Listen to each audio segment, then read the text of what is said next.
Hello dear students, मैं Ajay Kumar Sharma online classes में एक बार पुनः आपका स्वागत करता हूं। तो स्टूडेंट्स, हम बात कर रहे थे chapter number first plant breeding की, और प्लांट ब्रीडिंग के अंदर हमने बात की थी शुद्ध वंशक्रम चयन, यानी सिलेक्शन चल रहा था, चयन चल रहा था, और उसमें हमने शुद्ध वंशक्रम चयन और समूह चयन के बारे में बात कर ली थी। उनका प्रोसीजर क्या होता है, उनके लाभ क्या होते हैं, उनके दोष क्या होते हैं, इसके बारे में हम बात कर चुके थे। अब हम बात कर लेते हैं क्या कि देखो, कई बार प्रश्न आता है साहब कि शुद्ध वंशक्रम चयन तथा समूह चयन में अंतर बताइए, ठीक है, या शुद्ध वंशक्रम चयन तथा समूह चयन का तुलनात्मक अध्ययन कीजिए। यानी अब हमने क्या करें, अब हम अगला टॉपिक क्या लेंगे कि शुद्ध वंशक्रम चयन और समूह चयन में क्या क्या यानी तुलना करेंगे, हम उनका कंपैरिजन करेंगे, ठीक है, क्या क्या डिफरेंट होते हैं उसके बारे में बात करेंगे, ठीक है। तो देखो, अपन ने एक टेबल बनाई है, अब इस टेबल पर अपना पूरा फोकस करोगे। तो देखो, सबसे पहली बात हम बात कर लेते हैं साहब कि विकसित किस्म, ठीक है, यानी पहला जो लक्षण या विवरण है कि विकसित किस्म के आधार पर, यानी हमने कोई भी फसल या मूल फसल का चयन किया था और चयन करने के बाद उससे जो विकसित किस्म हुई, उस विकसित किस्म की सिचुएशन शुद्ध वंशक्रम में क्या होगी और समूह चयन के अंदर क्या होगी। तो सुनो कि अगर हम विकसित किस्म की बात करें तो शुद्ध वंशक्रम चयन के अंदर जो किस्म विकसित की गई है वो केवल एक ही शुद्ध वंशक्रम से प्राप्त की गई है, यानी विकसित नई किस्म किससे बनाई गई, केवल एक शुद्ध वंशक्रम से।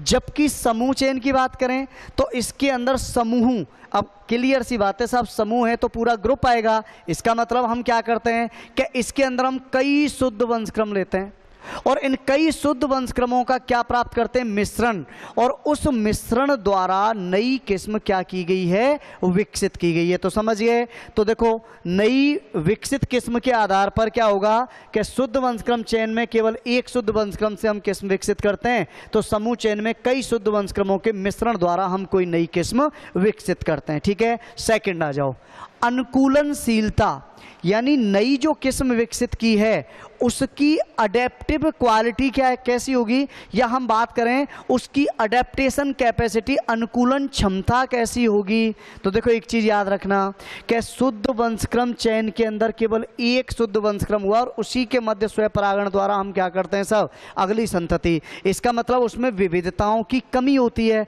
और ध्यान रखना कि जिसके अंदर आनुवांशिक विविधताओं की कमी होती है उनकी अनुकूलन क्षमता ऑटोमेटिकली डाउन होगी, कम होगी। इसका मतलब कि शुद्ध वंशक्रम चयन द्वारा जो संतति विकसित की गई उसमें अनुकूलनशीलता मूल किस्म से कम होगी, समझ गए। जबकि समूह चयन हमने बात किया था साहब, इसमें कई वंशक्रमों का समूह किया गया, इसका मतलब इसमें आनुवांशिक विविधता भी अधिक होगी। अब जितनी अधिक आनुवांशिक विविधता होगी, याद रखना उसमें अनुकूलन क्षमता भी क्या होगी, अधिक होगी। तो इसमें मूल किस्म के समान या इससे अधिक भी हो सकती है क्या, अनुकूलन क्षमता, ठीक है। अब देखो, उसके बाद नई किस्म का उत्पाद, भाई हमने जो प्रोडक्ट प्राप्त किया नई किस्म का, अब देखो नई किस्म का प्रोडक्ट कैसा होगा। अगर हम शुद्ध वंशक्रम की बात करें तो यहाँ केवल एक ही वंशक्रम लिया और उसी के मध्य बार बार स्वपरागण करा के हमने क्या किया साहब, नई किस्म प्राप्त की है, तो ऑटोमेटिकली इसका प्रोडक्ट क्या होगा साहब, कैसा होगा, ध्यान रखना, समयुग्मजी टाइप का होगा। कैसा होगा, समयुग्मजी, यानी समरूप होगा। जबकि यहां हमने कई वंशक्रम लिए और कई वंशक्रमों के मध्य क्रॉस करा के हमने नई संतति प्राप्त की है, तो नॉर्मल सी बात है साहब, इसके अंदर आनुवांशिक विविधताएं भी अधिक होंगी। इसका मतलब इसका जो प्रोडक्ट होगा वो अधिक कैसा होगा, विविधता पूर्ण होगा, ठीक है। तो याद रखना कि शुद्ध वंशक्रम चयन द्वारा प्राप्त उत्पाद समरूप टाइप का होगा, जबकि इसमें विविधता पूर्ण होगा, ठीक है। अब देखो, चौथा कंपैरिजन देखते हैं, चौथी तुलना, कि बीज प्रमाणीकरण के लिए पहचान हम प्रोसीजर के अंदर पढ़ चुके हैं, सॉरी, या हमने लाभ या दोष के अंदर पढ़ा था कि शुद्ध वंशक्रम चयन होता है ना, इसमें हमने किसी बीज को प्रमाणित करना है। अब एक ही शुद्ध वंशक्रम से प्राप्त हुआ था, समयुग्मजी टाइप का है, तो उसमें बीज प्रमाणीकरण के लिए आसानी से क्या कर लेते हैं हम, उसकी पहचान की जा सकती है। तो इसका मतलब बीज प्रमाणीकरण के लिए पहचान कैसी होगी, अपेक्षाकृत आसान। लेकिन यहाँ क्या हुआ, कई वंशक्रमों के मिश्रण से प्राप्त की संतति, संतति भी कैसी है, अत्यधिक विविधतापूर्ण है। और विविधतापूर्ण है तो नॉर्मल सी बात है सब कि इसको जब हम बीज प्रमाणीकरण के लिए पहचान करेंगे ना, तो वो पहचान थोड़ी क्या हो जाती है, कॉम्प्लिकेटेड हो जाती है, कठिन हो जाती है। क्यों? क्योंकि उसमें विभिन्न प्रकार के लक्षण होते हैं, भिन्न भिन्न वंशक्रमों से आए हुए लक्षण होते हैं, तो उसको पहचानना आसान नहीं होता। इसका मतलब अपेक्षाकृत कैसा हो जाएगा, कठिन हो जाएगा। आगे देखो, विमोचन में लगा समय, यानी हमने क्या की साहब कि लगातार हमने क्रॉस कराए, प्रोसीजर कंप्लीट किया और हमने एक किस्म, नई किस्म विमोचित की। विमोचन का मतलब होता है सब नई किस्म प्राप्त करना, अलग करना, ठीक है।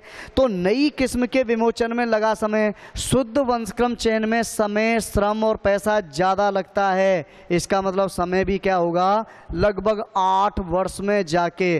तो शुद्ध वंशक्रम चयन द्वारा 8 वर्ष में हम क्या कर सकते हैं, नई किस्म का विमोचन कर सकते हैं, ठीक है। जबकि समूह चयन में समय कम लगता है, केवल 7 वर्ष के अंदर ही हम नई किस्म का विमोचन कर लेते हैं, ठीक है। अब देखो, नई किस्म में पुनः चयन का प्रभाव, यानी हमने कोई नई किस्म विमोचित कर ली, अब उस नई किस्म में हम वापस क्या करेंगे, सब चयन करेंगे। तो देखो एक चीज याद रखना कि शुद्ध वंशक्रम चयन, अब तुम्हें पता है कि लगातार हमने एक ही वंशक्रम, उसमें भी लगातार स्वयंपरागण कराए और लगातार स्वयंपरागणों से बिल्कुल समयुग्मजी टाइप की शुद्ध लक्षणों वाली संतति प्राप्त की है।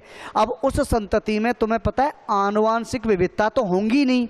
अब जब आनुवांशिक विविधता नहीं होंगी तो नई किस्म में पुनः चयन का प्रभाव कैसा होगा, सब प्रभाव ही नहीं तो होगा, क्योंकि उसमें बहुत ज़्यादा क्या है, विविधता है ही नहीं। बाई चांस कुछ विविधता केवल वातावरण के द्वारा पैदा हो सकती है, लेकिन आनुवांशिक विविधता तो बिल्कुल नहीं है। इसका मतलब पुनः चयन कैसा होगा, प्रभावहीन। लेकिन बेटा ध्यान रखना, अगर हम बात करें समूह चयन, तो कई वंशक्रमों के द्वारा, मिश्रण द्वारा नई संतति प्राप्त की थी। आनुवांशिक विविधताएं उसमें अनेक होती हैं। अब अनेक आनुवांशिक विविधताएं होती हैं तो उस जगह पर नई किस्म से भी हम कुछ अच्छे लक्षणों वाले पादपों का पुनः चयन कर सकते हैं। इसका मतलब इसमें पुनः चयन कैसा होगा, प्रभावशाली होगा, ठीक। आ जाओ 7 नंबर, फसल की परागण विधि।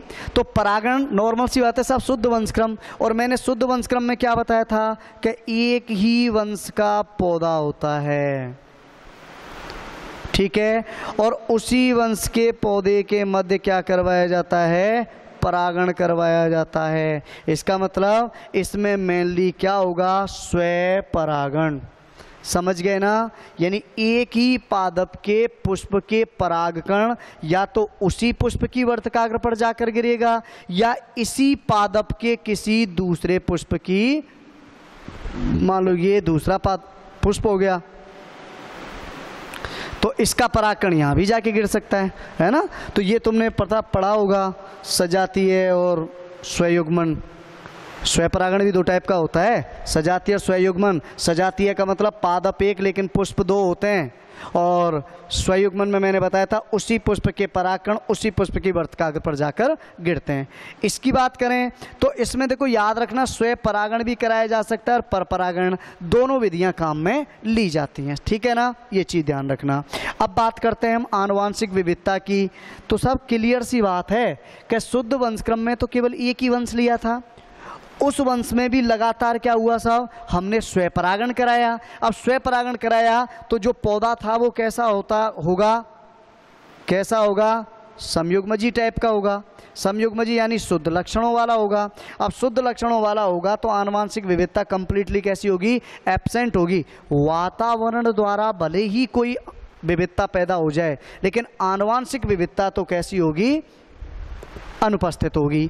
और याद करें यहाँ तो सब शुद्ध वंशक्रमों का मिश्रण, कई डिफरेंट वंश थे, उन वंशों के पादपों के मध्य क्रॉस कराया, तब जाके हमने नई संतति प्राप्त की है। इसका मतलब इसमें आनुवांशिक पदार्थ डिफरेंट वंशों से आए हैं, तो आनुवांशिक विविधता क्या होगी, उपस्थित होगी। अब आ जाओ संतति चयन, ठीक है। तो देखो संतति चयन की बात करें तो शुद्ध वंशक्रम में संतति चयन हर पीढ़ी में किया जाता है, ठीक है ना। तो हर पीढ़ी में क्यों किया जाता है साहब, क्योंकि यहाँ अपन देखते हैं, क्योंकि हमको बिल्कुल शुद्ध और समयुग्मजी टाइप के पादपों का कलेक्शन करना है, चयन करना है। यहाँ बात करें तो यहाँ संतति चयन इतना नहीं किया जाता, क्यों कि भिन्न भिन्न लक्षणों के मध्य या भिन्न भिन्न वंशक्रमों के मध्य हम क्या करा रहे हैं, क्रॉस करा रहे हैं। और क्रॉस कराकर अपन तो ऐसी स्थिति में क्या होता है कि संतति चयन है वो कम ही किया जाता है, ठीक है। अब देखो सुधार के परिणाम की बात करें तो यहां पर सुधार का परिणाम क्यों, क्योंकि लगातार एक ही वंश और उसी वंश के अच्छे लक्षण हर पीढ़ी के अंदर, तो लास्ट में जाके सबसे बेस्ट क्वालिटी वाला पौधा या किस्म हमें प्राप्त हो जाएगी। यहां क्या हो सकता है, आनुवांशिक विविधता होती है साहब, भिन्न भिन्न लक्षणों या भिन्न भिन्न वंश क्रमों के मिश्रण से हमने नई किस्म का विमोचन किया, तो हो सकता है उसमें कुछ यानी सर्वश्रेष्ठ लक्षणों में थोड़ी बहुत कमी भी हो सकती है। तो ये सर्वाधिक से थोड़ा कम होता है, इसमें क्या होगी साहब, सुधार का परिणाम सर्वाधिक प्राप्त होता है, ठीक है ना। तो ये इनके मध्य याद रखना भाई, क्वेश्चन बहुत इंपॉर्टेंट बनता है, ठीक है ना ये। तो अब हम इसके बाद अगले वीडियो में बात करेंगे, तब तक के लिए धन्यवाद।